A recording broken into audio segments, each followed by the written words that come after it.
हां, माझ्या यूट्यूब बहिणींनो, कशा आहात?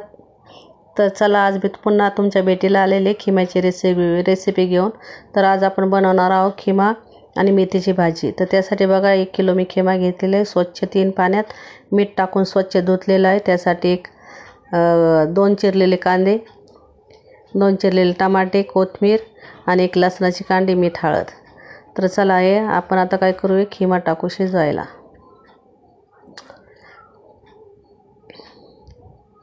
कुकरमध्ये मी खिमा टाकला आहे.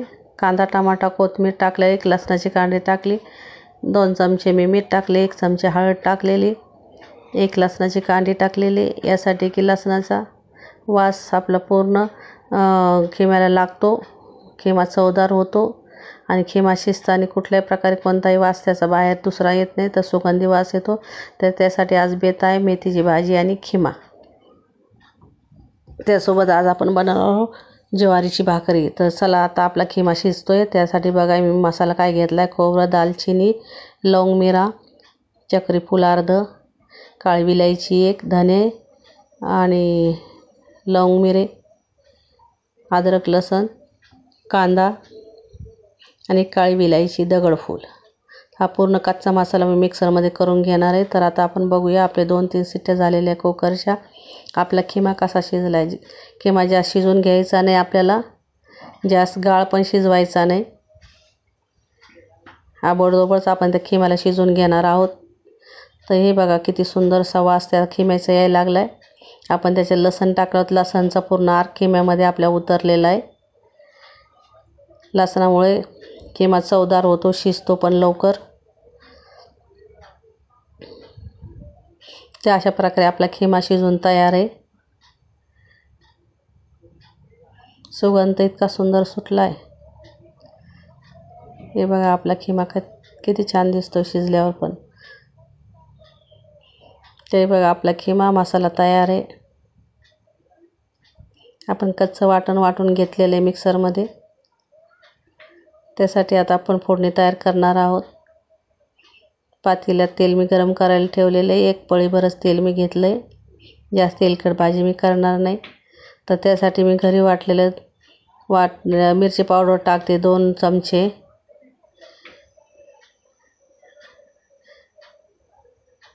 अर्धा चमचा मी टाकलेली काश्मीरी लाल मिरची पावडर. तेल आपल्याला जास्त गरम होऊ द्यायचं नाही. जास्त जर तेल गरम झालं तर आपली मिरची जळून जाईल आणि भाजीला चव येणार नाही. त्यासाठी थोडं कोमट जर तेल झालं तर त्यातच मिरची सोडलेली. त्यात वाटलेला हा सगळा मसाला मी टाकते. तेलात चांगला मसाला आपल्याला परतून घ्यायचा आहे 5 मिनिट. कारण मसाला आपला कच्चा असल्यामुळे त्याचा कच्चापणा जाण्यासाठी मसाला आपल्याला चांगला परतून घ्यावा लागेल. जेवढा आपण मसाला चांगला परतून घेऊ तेवढी भाजी आपली चवदार होणार आहे. 10 मिनिट आपल्याला मसाला चांगला परतून घ्यायचा आहे. अर्धा चमचा मी अजून त्यातमध्ये हळद ॲड करणार आहे. हळदीचा कच्चापणा जाऊसर आपल्याला चांगलं परतून घ्यायची हळद.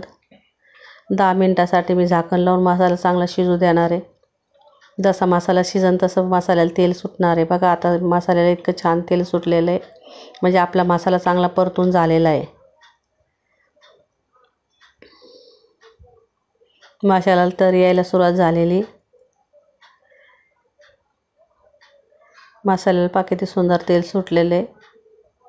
मसाल्याचा खमंग वास पण येत आहे. त्यामध्ये आता आपण खिमा टाकणार आहोत. खिमा सगळा आपल्याला मसाल्यामध्ये चांगला परतून घ्यायचा आहे. भाजी पहा आपली खिम्याची किती सुंदर झालेली आहे. चवीनुसार आपण त्यामध्ये मीठ ॲड करून घेणार आहोत. तुम्हाला जर जास्त तिखट भाजी पाहिजे असेल तर तुम्ही तिखट जास्त टाका. मसाल्याला भाजीला चांगली उकळी येऊ द्या. पहा, आपल्या भाजीला इतकी सुंदर उकळी आलेली आहे. मसाल्याचा वास पण छान यायला लागला, भाजीचा वास पण छान यायला लागला आहे. त्यामध्ये आपण टाकणार आहोत आता मेथीची भाजी. मी 4 जुड्या मेथीच्या भाजीच्या निवडून ठेवल्या होत्या. 2 त्या चाळणीत ठेवल्या होत्या. त्याचं पाणी निथरण्यासाठी पाणी निथरलेलं आहे. पहा, आता त्यामध्ये आता मी खिम्यामध्ये मेथीची भाजी थोडी थोडी करून सगळी टाकून देते. मेथीची भाजी पूर्ण मी टाकून दिलेली थोडी थोडी करून. आता भाजी पण चांगली शिजली पाहिजे भाजी मटणामध्ये. त्यासाठी मी थोडं त्यात पाणी ॲड केलेलं आहे मसाल्याचं. मिक्सरचं भांडं धुवून ही भाजी 10 मिनटं शिजण्यासाठी आपण अशीच ठेवणार आहोत.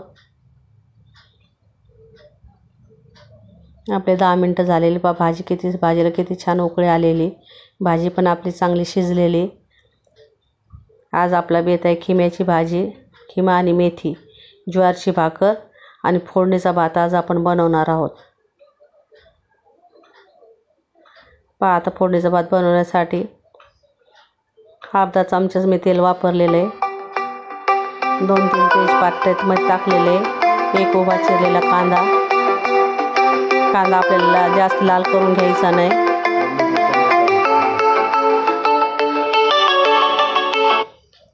कांदा आपल्याला जास्त लाल करून घ्यायचा नाही, तर त्याला आबडधोबड परतून घ्यायचं आहे. कारण आपली रेसिपी आज आबडधोबड भाजीची रेसिपी, मग आबडधोबडच आज आपण बनवणार आहे. सगळं जेवण आपलं आबडधोबडच होणार आहे. कांदा परतण्यासाठी त्यात मी थोडं मीठ टाकलेलं होतं, त्याच्यामुळं कांदा लवकर परतून झाला आहे आपला. अद्रक लसूण कोथिंबीरची पेस्ट मी त्यात टाकते. कोथिंबीर जास्त प्रमाणात मी वापरलेली आहे. मसाला चांगला परतून घ्यायचा आहे आपल्याला. एक उभा चिरलेला टमाटा मी टाकते त्याच्यात. टमाटा पण चांगला परतून घ्यायचा आहे. जास्त वेळ मी मसाला परतू देणार नाही, फक्त त्याचा कच्चापणा जाऊपर्यंत. अर्धा चमचा हळद टाकलेली. कच्चापणा जाऊसर परतून घ्या. त्यामध्ये आपण पाणी ॲड करणार आहोत. हे बघा 1.5 वाटी तांदूळ मी निवडून स्वच्छ धुवून ठेवलेले आहेत. आपला मसाला परतून झालेला आहे 5 मिनटात. त्यामध्ये आपण आता पाणी ॲड करणार आहोत. तुम्हाला जर पिचका भात आवडत असेल तर तुम्ही जास्त प्रमाणात पाणी टाका. मी आज मोकळा भात करणार आहे. ते बघा आता तांदूळ मी त्यात धुवून टाकलेले आहेत. कुकरची फक्त मी एकच शिट्टी होऊ देणार आहे. कुकरचं झाकण लावून मी आता ठेवलेलं. 1 शिट्टी झालेली. थोडा गॅस भरला होता. आता कुकर उघडून आपण बघणार आहोत आपला भात कसा झाला आहे. वाव, भाताचा सुगंध पण पहा किती सुंदर यायला लागला आणि भात पण किती मोकळा झालेला आहे. तर मग आजची आपली रेसिपी आहे फोडणीचा भात, मेथीची भाजी आणि ज्वारीची भाकर. तर माझी रेसिपी तुम्हाला कशी वाटली लाईक करा, शेअर करा, कमेंट करून मला सांगा. ही बघा आपली झालेली आबडधोबड खिमा आणि मेथीची भाजी, ज्वारीची भाकरी आणि फोडणीचा भात.